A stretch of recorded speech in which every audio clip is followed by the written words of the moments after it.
The data chip was smaller than a thumbnail. It sat on the cold metal table inside the council chamber like it was nothing, like it was just a piece of dust that had fallen from someone's pocket. Ira Solano placed it there and stepped back. He did not raise his voice. He did not give a speech. He had written three drafts actually, each one carefully worded and full of the kind of language that diplomats like to use when they wanted to sound important.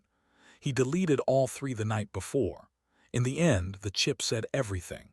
One sentence, recorded in all 11 council languages. The human delegation is withdrawing from the Galactic Council, effective immediately. The chamber was large enough to fit a small city block inside it. The ceiling curved upward into darkness. 11 ambassador seats formed a wide semicircle around the central floor, each one sized and shaped for a different body. The Dravith seat was tall and angular. The Solhari seat was low and wide. The Kesari seat had no armrests because Kesari did not have arms in the way most species did. First Voice Dreen of the Dravith spoke first. His voice came out like gravel sliding down a metal slope. "This is theater," he said. "The humans are upset about the trade vote. They will be back before the next cycle." A few of the other ambassadors made sounds that passed for laughter among their species. The Solhari representative clicked her lower jaw twice, which was the Solhari equivalent of a polite chuckle. Ira looked at them for a moment. He was not angry. He was not sad. He had the face of a man who had already made his decision 3 months ago and was only now completing the paperwork. He nodded once, turned, and walked toward the exit. The full human delegation followed him. There were 9 of them. They walked in a single line quietly without looking back. Their footsteps echoed on the chamber floor. No one said anything. The large doors at the far end opened automatically and they passed through, and then the doors closed, and the chamber was the same as it always was, except for the small chip sitting alone on the cold metal table. First Voice Dreen looked at it for a long moment. "Someone remove that," he said. An aide moved to collect it. The session continued. By the time the first reports came in from the outer relay stations, the council had already moved on to other business.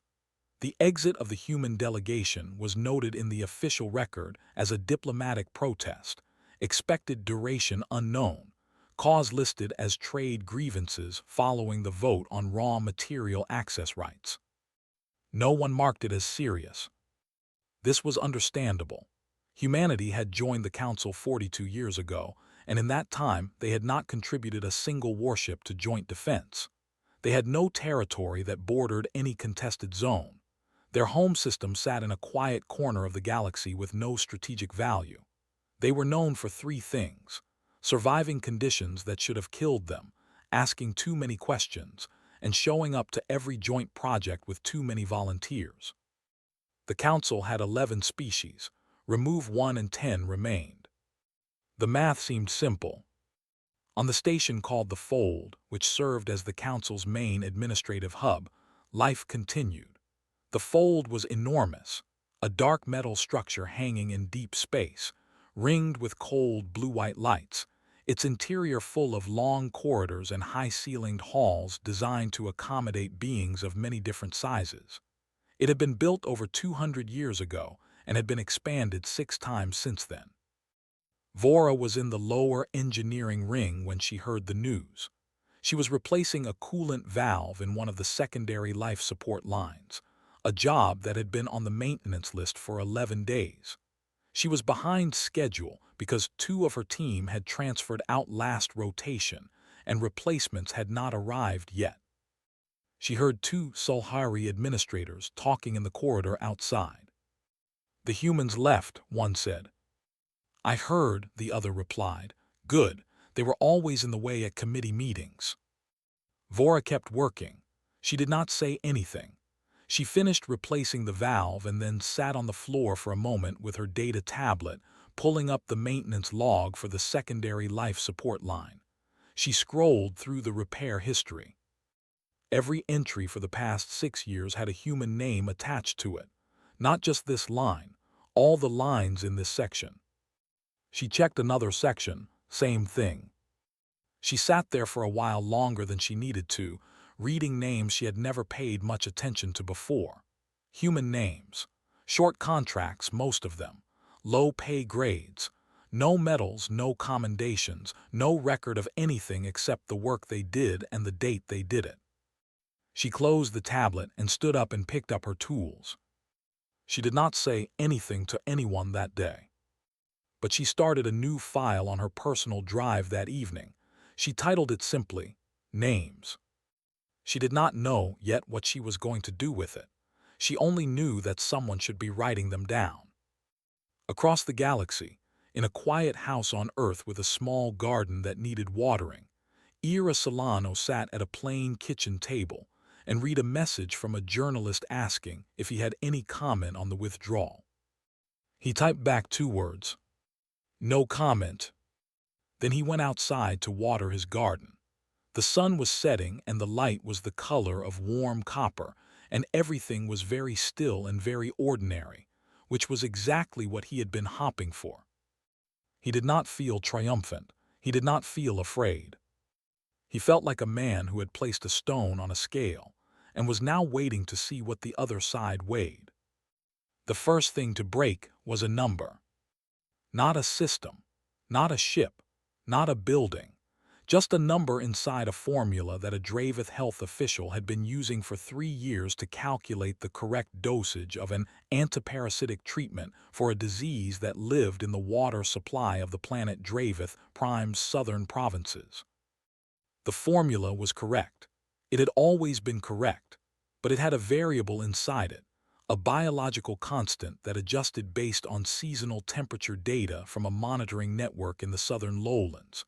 That monitoring network had been maintained, quietly and without interruption, by a human technician named Dr. Pell, who had been stationed on Dravith Prime as part of a council medical exchange program. Dr. Pell had gone home 6 weeks after the withdrawal.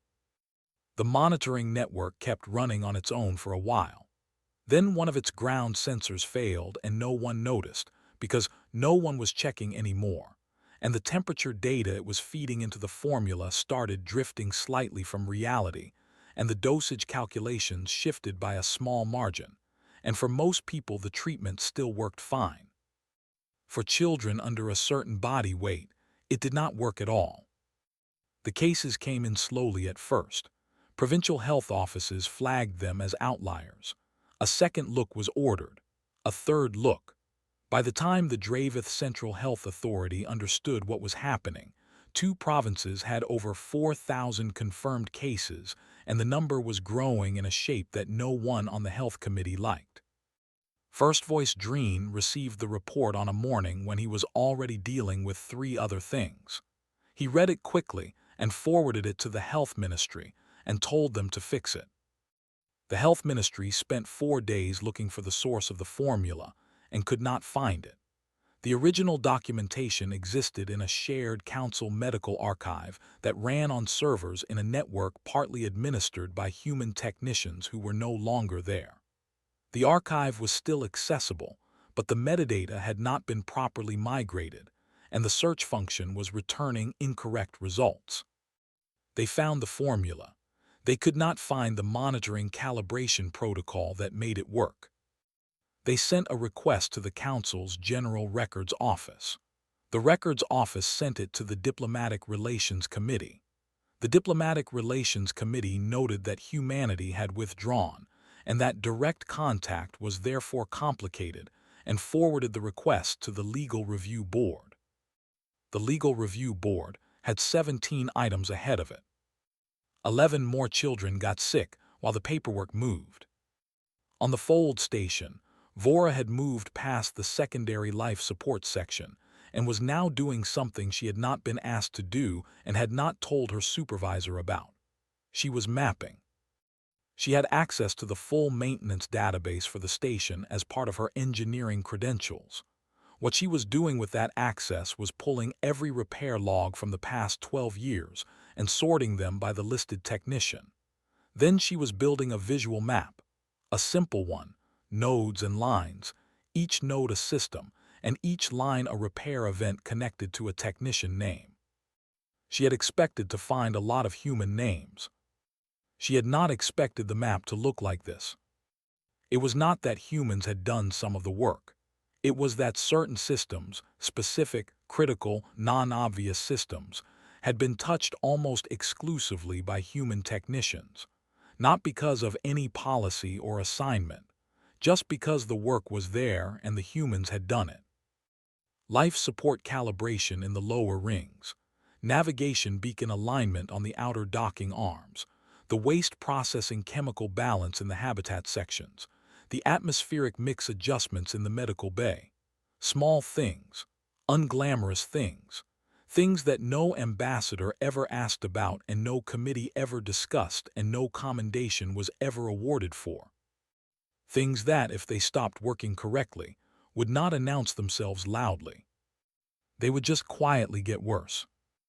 Vora saved the map and closed the file and sat in the dim light of her small office. The station hummed around her the way it always did. She had stopped noticing the hum years ago. Now she was noticing it again, wondering about it, wondering which part of the hum she could identify and which part she could not.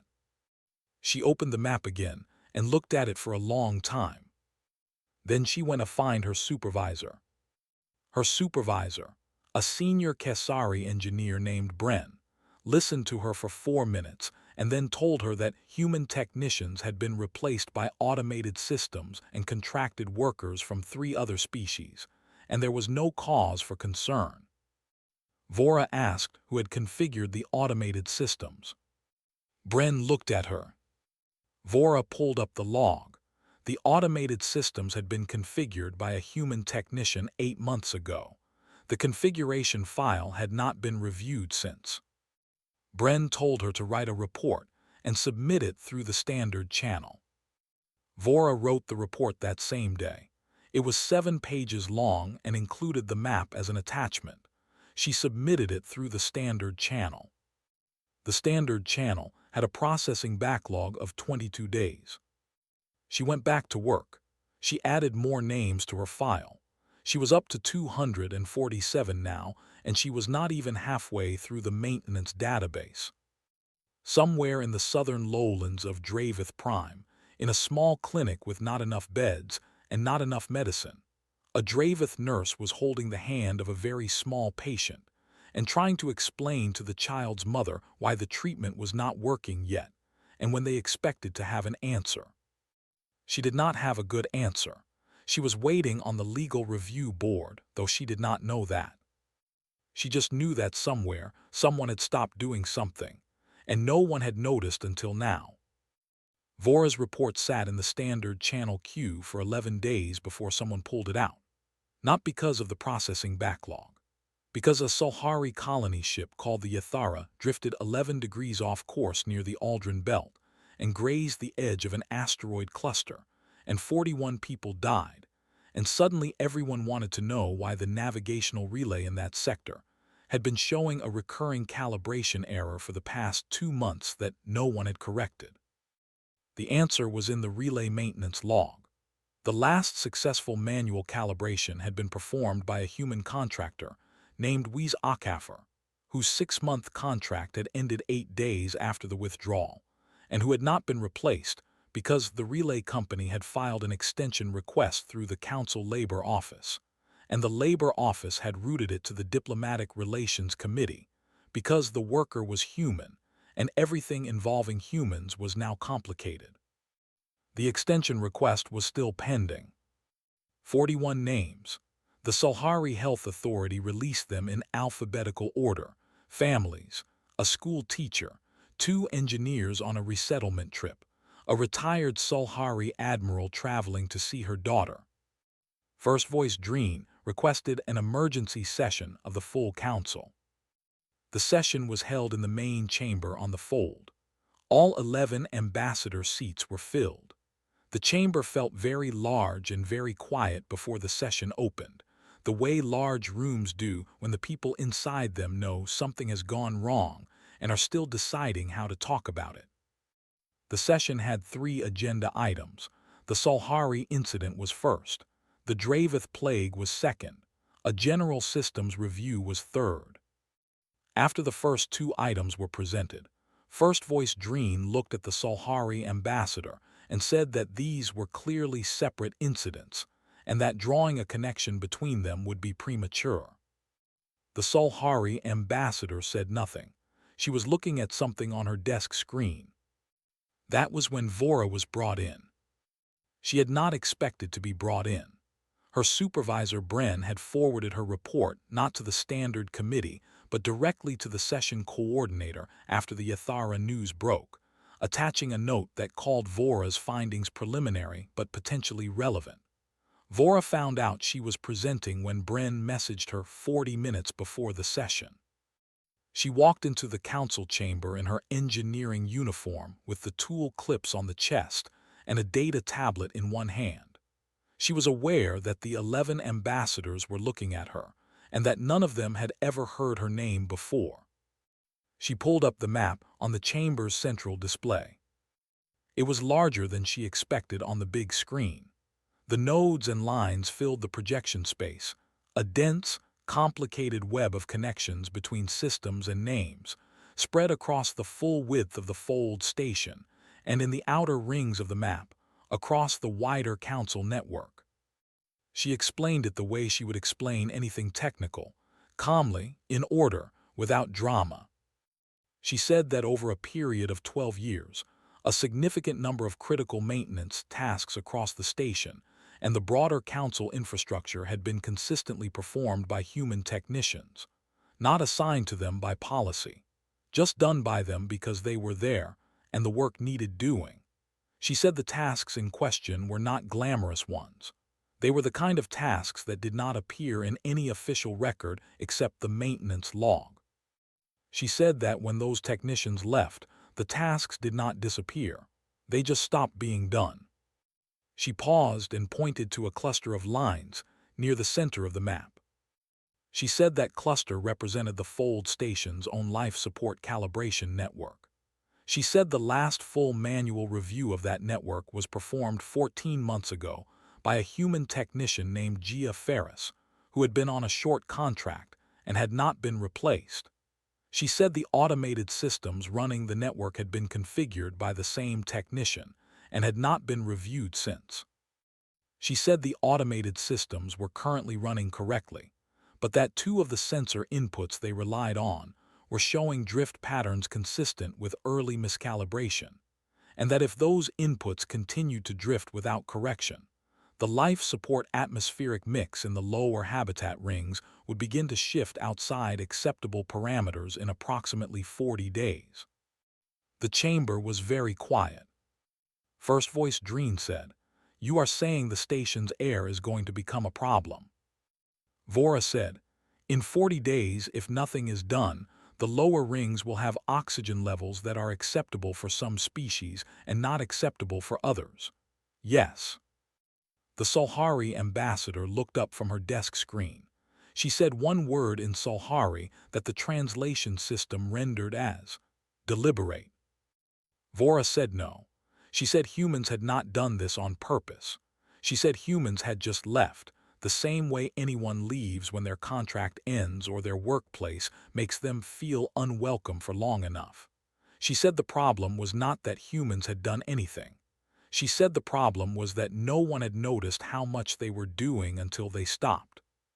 She put the tablet down on the table in front of her. She did not have anything else to add. Nobody spoke for a while.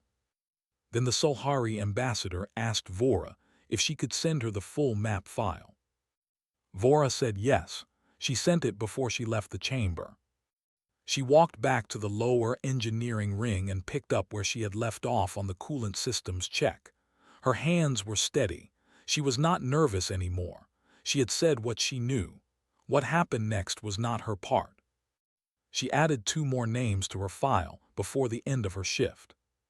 The map was at 319 now. She was still not done. First Voice Dreen did something that had not been done by a Dravith official in recorded history. He left without staff. No aid, no security detail, no prearranged diplomatic greeting at the destination. He booked passage on a civilian transit vessel under a secondary name used for low-profile travel, and he sat in a standard cabin for 18 hours, and he arrived at a human port city on Earth called Mara Bay, and he walked out of the transit terminal and stood on an ordinary street in the afternoon light, and he did not know what to do next. He was very tall. His dark blue-black scales caught the sunlight in a way that drew attention.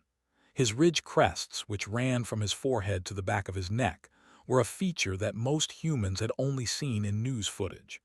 Children passing with a parent stopped and stared. A delivery worker on a small vehicle nearly ran into a post. Dreen had been in human spaces before, but always in diplomatic ones. Controlled environments, prepared rooms, humans who had been briefed on Dravith customs and knew not to make direct eye contact during formal greetings. This street was not prepared. It was just a street. A woman selling food from a small cart asked him if he wanted to try something. She said it was good. She did not seem afraid of him. She seemed mostly curious. He said no. He said he was looking for someone in charge. She pointed him toward a government building 2 streets over. She said there was an office there that handled most things. He walked to the building. It was plain and functional. A sign above the door listed the departments inside. He went to the front desk and said he was First Voice Dreen of the Dravith and he needed to speak with whoever handled health emergencies. The person at the desk looked at him for a moment. They typed something. They made a call. They asked him to have a seat. He sat in a plastic chair that was too small for him and waited. The chair had a small crack in the armrest. Someone had tried to fix it with tape. The tape was peeling. He waited for 22 minutes. He counted them. Then Sira Obi walked in. She was shorter than he expected. She carried a tablet under one arm and had the look of someone who had been interrupted in the middle of something and was now doing her best to be professional about it. She introduced herself as the Deputy Coordinator for Outer Agricultural Resource Allocation and said the actual health emergency contact was on a site visit and she was the next available person. She said she was sorry for the wait. Dreen told her who he was. She said she knew. She said, "Please follow me."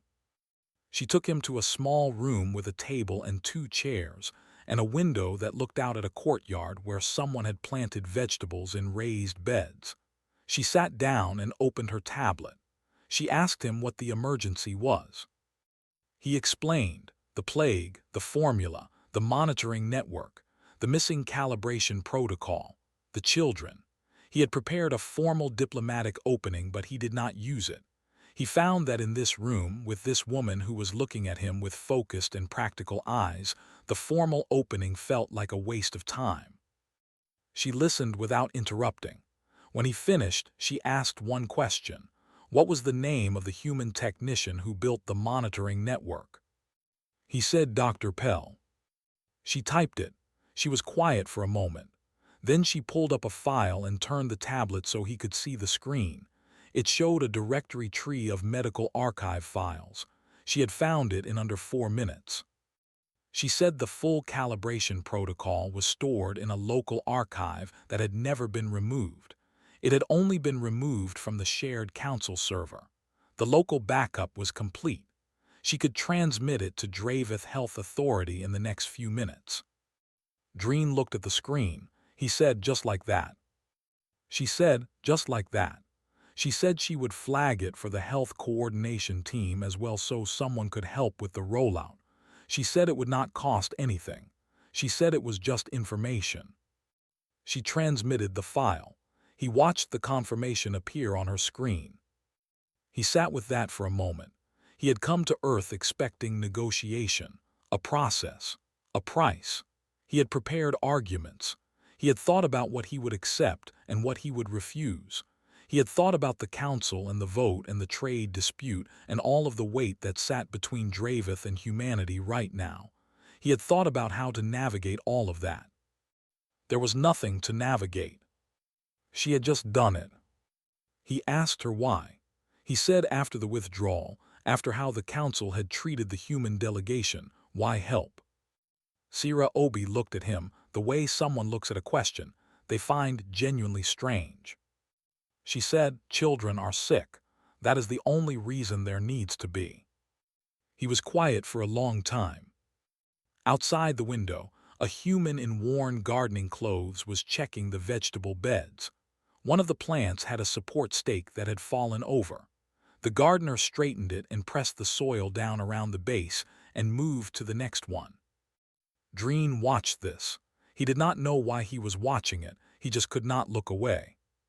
He said, "I would like to send a formal thank you to your department." Sira said that was not necessary, but she would pass it along.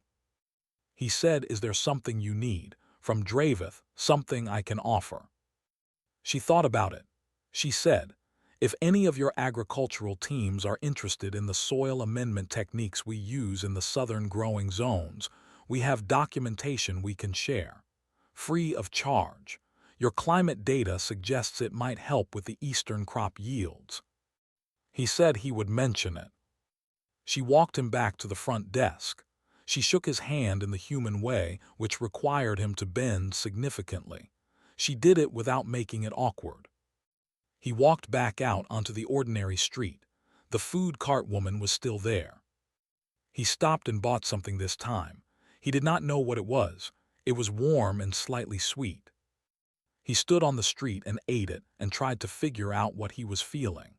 It was not something he had words for in Draveth. It was something closer to the feeling of putting down a very heavy thing that he had been carrying for so long he had stopped noticing the weight. He did not have a word for it. He thought humans probably did. The message traveled through back channels, not official ones, personal ones. A Kesari researcher who had spent 2 years studying alongside a human colleague sent a message asking if that colleague still had the raw data from their shared project on atmospheric filtration in low-gravity habitats. The human colleague replied within a day. The data was attached. No conditions. A Sulhari port engineer contacted a human she had trained under years ago and asked about a sealing compound formula used in deep-cold docking clamps. The human sent it, and also sent 3 follow-up notes pointing out 2 problems in the current docking arm design that the Sulhari hadn't asked about but probably needed to know. A Draveth teacher wrote to a human education program she had corresponded with before the withdrawal and asked quietly if they were still sharing the language acquisition materials for early childhood programs. The human program replied yes, and sent not just the original materials but an updated version they had finished developing 2 months ago. Word moved the way it always moves between people who have worked together, quietly, directly, without ceremony. The council, meanwhile, was having its worst stretch of formal sessions in 40 years. The chamber on the fold was loud in a way that was new, not the loud of productive disagreement. The loud of 11 species who had each thought the math was simple, remove 1, 10 remain, and were now looking at the results and not liking what they saw. The Sulhari ambassador presented the full casualty report from the Yathara incident. She presented it twice, once for the record and once slowly, name by name, because she wanted everyone in the room to hear each one. The Draveth health numbers were updated every 3 days. They were improving now, since Sira Obi had transmitted the calibration protocol, and the Human Health Coordination Team had quietly started helping with the rollout. But the improvement was slow, and the damage from the weeks of wrong-doing was not reversible in all cases. Vora's report had been circulated to all 11 ambassadors. Some of them had read it. Some of their aides had summarized it for them. A few had neither read it nor received a summary, which Vora found out because one of those ambassadors asked in open session whether the life support issue was something that could be fixed by simply running a maintenance cycle. Vora was not in the session, but Bren relayed this to her afterward. She did not say anything. She went back to work on the atmospheric sensors. She had already begun correcting the drift herself, one sensor at a time. With the help of 2 junior engineers she had trained over the past week, because there was no one else available, and the 40-day clock was not waiting for the council to finish its sessions. The fracture inside the council was becoming visible. The Sulhari wanted to issue a formal apology to the human delegation and request readmission immediately. They said this plainly and without softening it. They said they had been wrong about the trade vote, wrong about the withdrawal, and wrong to treat human contributions as invisible and their complaints as theater. The Dravith position was more complicated. First Voice Dreen had returned from Earth and had said very little publicly about his visit, but privately to the other ambassadors, he had said something that circulated in quiet conversations for days afterward. He had said, "They helped me before I asked properly. Think about what that means." The older council species, the Kesari, the Vane, the Orathi, wanted a full structural review before any admission or readmission decisions were made.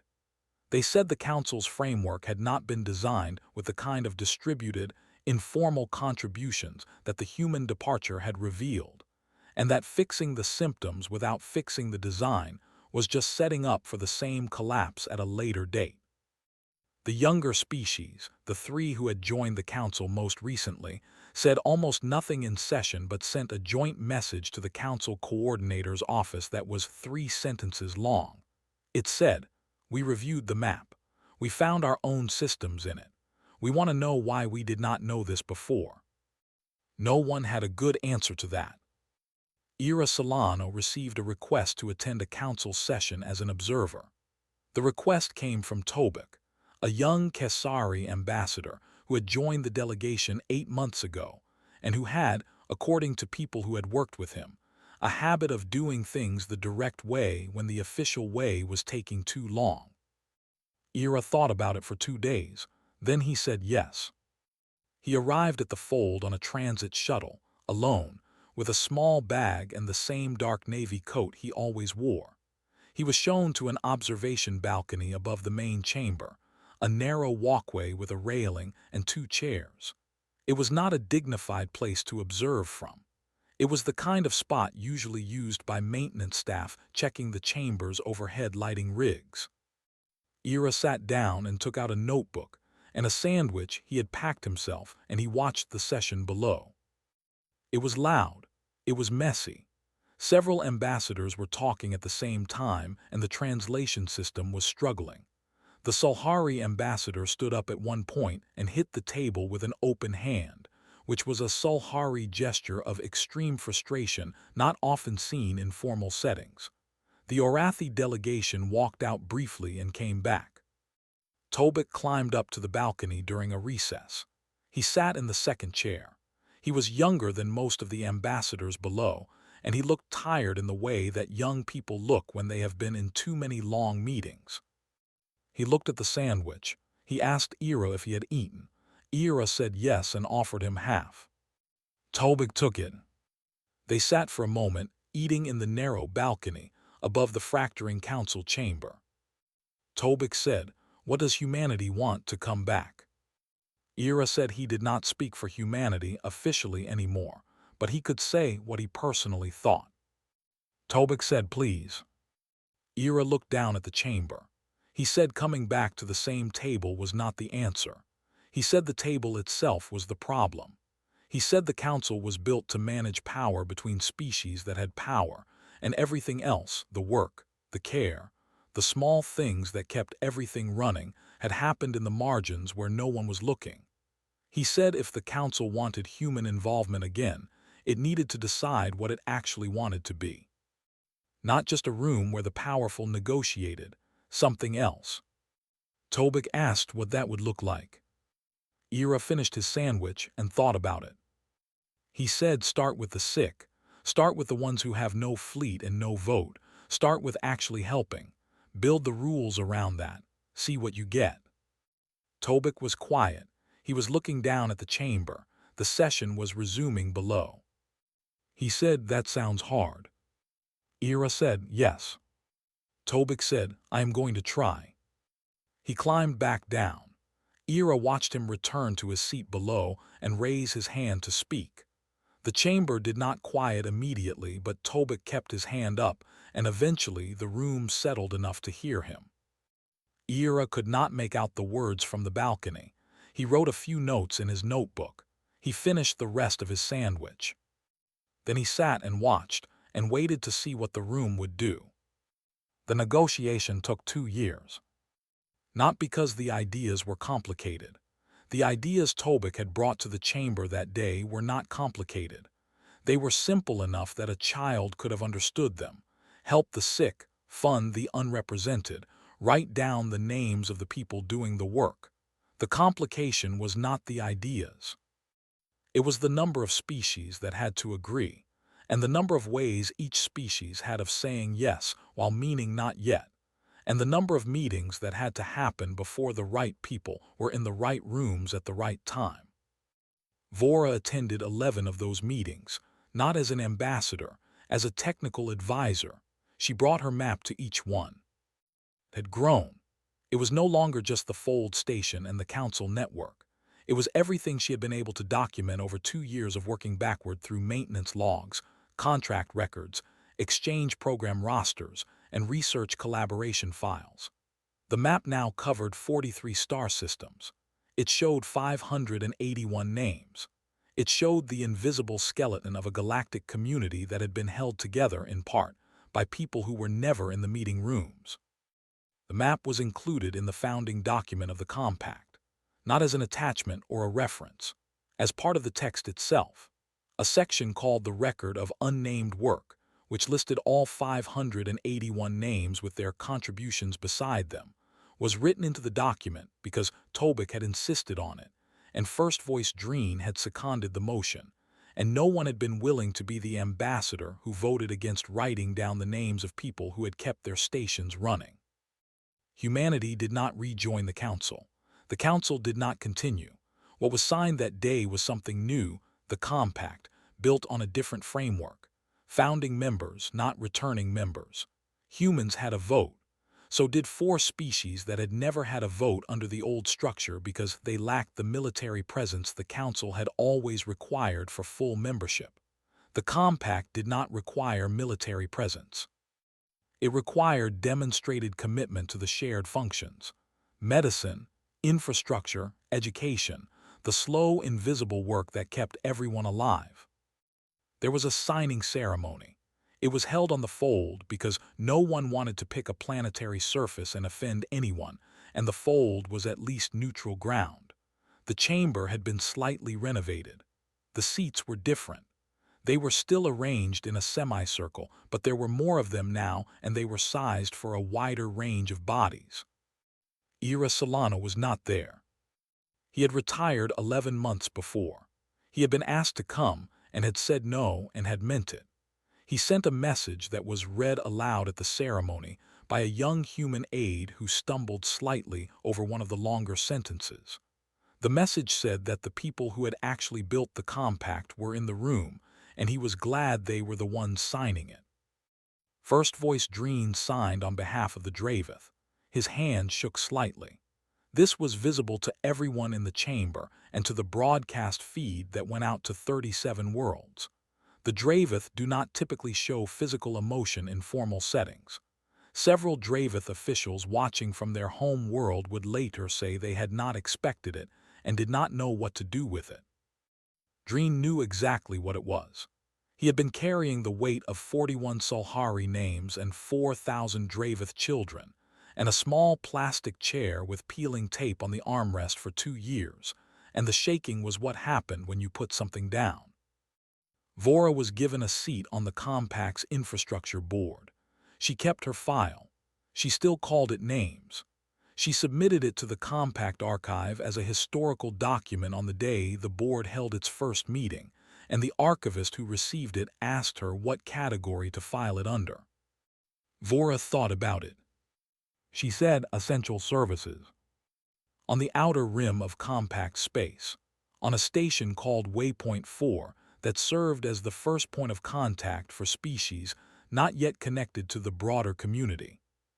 A small vessel arrived carrying a delegation from a species, no one in the compact had met before. They were small, shorter than any known sapient species by a significant margin. Their skin was pale and slightly translucent, and their eyes were very large and very dark, and moved independently of each other in a way that was unsettling to most species until you got used to it. They communicated by sound and also by a subtle pattern of color shifts in the skin around their throat, which the compact's translation system had been briefed to watch for but was not yet fully calibrated to interpret. They had been watching the compact's communication signals for years before approaching. They had spent that time learning what they could from outside. They were cautious. They had reason to be cautious. Their previous contact with interstellar civilization had not gone well. The compact official assigned to first contact at Waypoint 4 was a human technician named Arlo. He was not a diplomat. He worked station maintenance and had been at Waypoint 4 for 7 months fixing atmospheric systems. The actual first contact coordinator had been delayed by a transit issue, and Arlo was the only compact representative on the station, and the vessel was already docking. He met them at the arrival bay. He had a tray with 2 cups of something warm. One was calibrated for human biology. The other contained a liquid that the station's best guess suggested was compatible with the new species based on the atmospheric readings from their vessel. He put the tray on a low table between them and sat down on the floor so he was closer to their eye level. They looked at the cups. They looked at him. Their throat skin shifted through 3 colors rapidly. The translation system rendered this with low confidence as a question, something like, "Is this a test?" Arlo said no. He said it was just something warm. He said they had come a long way, and he thought that was the kind of thing that deserved something warm at the end of it. They were quiet for a long moment. Then one of them reached out and carefully wrapped both hands around the cup and held it without drinking, just feeling the warmth. Arlo waited. He was good at waiting. It was most of the job. Outside the station's observation window, the stars were the same stars they had always been. Very old, very far apart, and in the space between them something new was slowly, carefully trying to learn how to hold together. 1 cup of something warm at a time.